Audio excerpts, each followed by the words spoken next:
Time now for the Sunday Talk, where we tap into the debate of the week. And this week, something a little different. The podcast many are talking about, Missing Richard Simmons, an investigation that some say borders on exploitation. You're doing fantastic! For decades, you couldn't miss Richard Simmons. Hold on to your giblets. Here's Richard Simmons. Did you make these or not? I made them. I'm glad I didn't wear that dress. I have the same one. But then, 3 years ago, the fitness icon, worth about $15 million, didn't just turn away from Hollywood, he practically disappeared. That sparked the curiosity of filmmaker Dan Taberski, a regular at the fitness class Simmons taught for 40 years. Richard and I become friendly, and then on February 15th, 2014, Richard Simmons doesn't show up to class. Taberski's podcast is now on the top 10 list on iTunes. It's been compared to Serial, the breakout hit that started a kind of renaissance for podcasting. Exercise was never my thing, until I started exercising with Richard Simmons. Missing Richard Simmons is a true crime investigation with no crime, but lots of theories, some bizarre. Richard's maid is a witch. Friends go to check on Richard, but they can't make it past Teresa. And even when Simmons spoke out against those theories, No one is holding me in my house as a hostage. I just really don't want to do anything. Taberski didn't stop speculating. It still raised questions because it was a phone call. It's all kicked off a huge controversy on the ethics of Taberski's hunt. Is he really worried about Simmons' well-being or just exploiting him? I'm joined by our panelists. Tasha Carradine is a radio talk show host in Toronto. Stephen Marsh is an author and culture writer for Esquire. And Elamine Abdelmahmoud is a social media editor for BuzzFeed Canada. So we can get into the big ethical debates in just a moment. But for people who haven't heard this podcast, Stephen, give us why are people so caught up in this? Why is it so compelling? Well, I think it's the mixture of podcast and celebrity culture. And, you know, the form of celebrity culture here is actually very traditional, which is that the more the celebrity runs away, the more we want to catch them. The more that they disappear, the more you want to know what they are. And that's why the paparazzo shots are always of people running away. Those are the really good shots. And then you combine that with the podcast, which is sort of the medium of intimacy. And it's very potent. I love it. I think it's a totally fascinating show. Are you listening, Elamine? You know what? I started listening this week after the New York Times ran the piece calling it a morally questionable podcast. I was like, now I'm interested. Now, now I'm involved. Now it's morally questionable. That's right. And I joined in. I started listening to the first and second episode, and I feel a little bit strange about it. Mm-hmm. Well, we can get to that in just a moment. Yeah. But Tasha, what's your sense of listening? I thought it was creepy. I thought it was very, very creepy. And I found it was more about the people who felt that they had been jilted by Richard Simmons than any concern for Richard Simmons. It's he didn't show up to class. How could he not want to be with us or among us, the people who venerated him as a celebrity? It's almost as if, in a relationship, someone disappears and you're thinking, are they trapped under a bookcase in their apartment? Why aren't they calling me? But they're just not that into you. Like Richard Simmons just wants to be alone. But there are all these theories that, maybe it was like that billionaire woman in New York who was allegedly abused. Like maybe something's happened. Maybe he needs to be saved. You're not buying that. If he had come out with a message, help me, I am trapped under the bookcase, maybe. But he didn't. He deliberately said, I am not being held hostage, as you ran the clip. He has not given any indication that he needs any help. And he didn't have any illness, apparently, before he disappeared, mental illness or other thing. You might wonder if maybe there was an issue. He seemed perfectly fine. He just wants to be alone. What bothered you about it, Ellen? The second episode, he goes to his house. The producer goes to Richard Simmons' house because he's just so interested, and he's greeted by his brother who's like, no, you got to stay away. And then later, the brother is somehow involved. He calls into the podcast. This is a level of obsession that's not healthy for public exposure. Now listen, I'm interested because to me, something that gets this big, it itself becomes a text, like a cultural text that we should all discuss. This show is no longer about Richard Simmons to me. It's about the people who make it and their very strange devotion and obsession with finding someone who's disappeared from the limelight. But it's not strange at all. I mean, that's the thing that's so amazing about this show is that the desire that it reflects is actually incredibly common. I mean, why will we all read whatever is printed about Brad Pitt's marriage? Right. I mean, that's no more ethical. That's no more right that we should know what is in his marriage. And, go to any tabloid, go to any magazine rack, and you will find the private lives of public people But as entertainment. Speculation's a little bit different, right, than hounding. And this is sort of what this has become. Yeah, I think it's actually also because we feel offended in a way. We can't understand. Celebrity is such a valuable commodity in our culture. Yes. If someone has it, why on earth would they let it How go? dare There you. must be something wrong. And that, I think, attacks our sense of self, too, because so many people want to be famous for 15 minutes, want to be a YouTube star, want to have a podcast.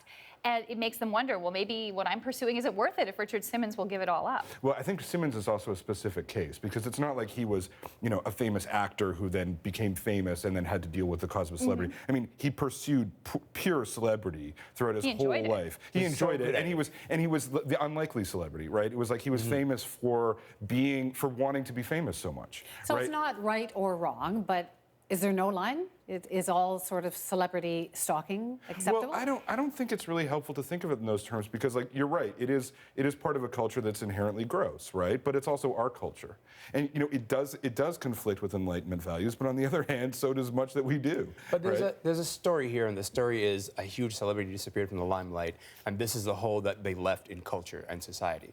That line, right, like that story is very different than showing up at that person's house and trying to, figure out where they are. Yeah, I'm trying to imagine if this were a documentary where we actually saw it instead of just heard about it. Like, is it allowed because it's a podcast? Would it be worse if it feels like an intimate? It feels like you're talking to someone who's like chasing this person and telling you about it on the phone. I mean, as someone who's known paparazzi, as someone who has known celebrity journalists. Oh, I didn't know you were that famous. Well, no. I know the journalists. I don't know the celebrities. I know the people who are hunting the celebrities. I mean, they are hunting.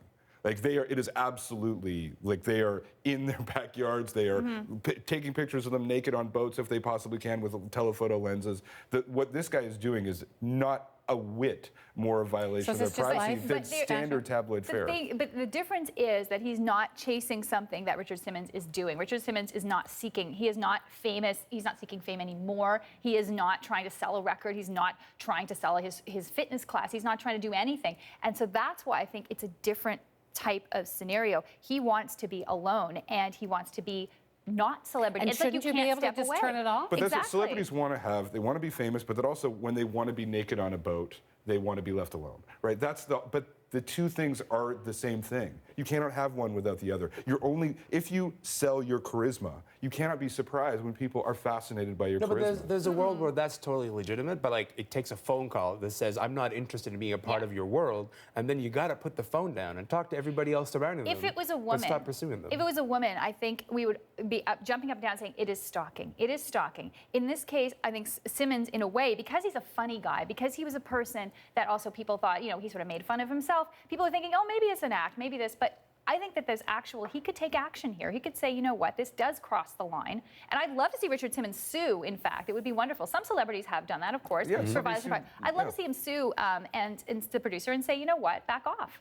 So there's been a debate as to whether this should be treated like journalism. In journalism, in principle, you're supposed to you need a public interest to invade someome's privacy. Is that met here, or do we not even relate journalism to broadcast? Well, Steven's definitely going to say it's met. Steven has a reason. Sure. Well, I mean, I'm just not sure that the public interest is the only reason people consume journalism. Like, that just seems to me like that's not the way that journalism is actually produced. Like the way but journalism do principles is produced apply? Like, do proper journalistic principles apply? Well, I guess we should only be reporting on, like, laws and things like that. But we report on things that are of interest to people. This makes the bare minimum for me to be a story. It's just how you go about that story is where the violation is. So you know what I mean? Like I'm totally on board with this being a great mystery that we ought to solve as a culture and discuss what it means about celebrity and privacy for us. But the idea that you should go stalk someone's house? Yeah, this isn't Bobby Fischer disappearing. This is a person who's come out and said, I want to not be seen anymore. I want a private life. The mystery is created, it's fabricated to sell this podcast because it is a business. And this is the thing, the business of hounding celebrities is much a business of celebrity itself. But Brad Pitt, is running around, he has the schemes that he has to do to get out of his house unphotographed. Must be amazing, are breathtaking. I mean, you can read about them. They're unbelievable. But he's not trying to disappear. Yeah, he's still making movies. But he's trying to disappear from the public light at certain times. Yeah. And it's the same thing here, right? He spent 50 years building public fascination. Then he wants to escape, and it just cannot be a surprise that the fascination remains. So is the concept of privacy changing because of all the changes in the media the last little while? I am startled by, like, listen, I'm among the generation, like I was 17 years old when I got Facebook, and then the very following year, Facebook introduced a new product that we're so used to now called the news feed. And when it first came out, everyone hated the thing because it showed you what everybody else was liking, what commenting on, and now we're so used to it. Like, that is the essence of Facebook. And so to me, we've changed our privacy norms so much in just 11 years. Yeah. So right? Tasha's just old-fashioned then and fighting for I there's will got to fully be a confess, limit? I am fully confessed. I value privacy, and I am dismayed by the lack of privacy, the openness, and especially of younger people that just consider privacy to be outdated. Because I think, like Richard Simmons, I think at some point maybe you realize how it actually is something valuable, and then you realize you can't turn it off because we've turned into this culture where everyone lets it all hang out all the time and thinks that's fine. Facebook turns us all into pathetic celebrities, like pathetic, minor little celebrities of our own lives. Wannabe celebrities. Wannabe celebrities of our own lives. And it's exactly the same thing. When you expose, you create interest, and then you want to escape, but you can't escape But it because comes it's at a all cost, tangled though, up. right? It comes at a huge cost. Right, and that's the thing that we don't talk about, is like what that cost is. Do we even want that life? What does it mean to just perform your life entirely on such a public stage all the time? I'd like to be able to turn that off for sure. Well, the series isn't over yet. I'm even wondering, is it possible he's just playing us? Like maybe... One more episode. We'll What do you see. think? Is it possible? Anything's possible. With Richard Simmons? Yes. Or with podcasts? Or with the podcast. Well, a little bit different tonight. Thank you very much. It was really interesting.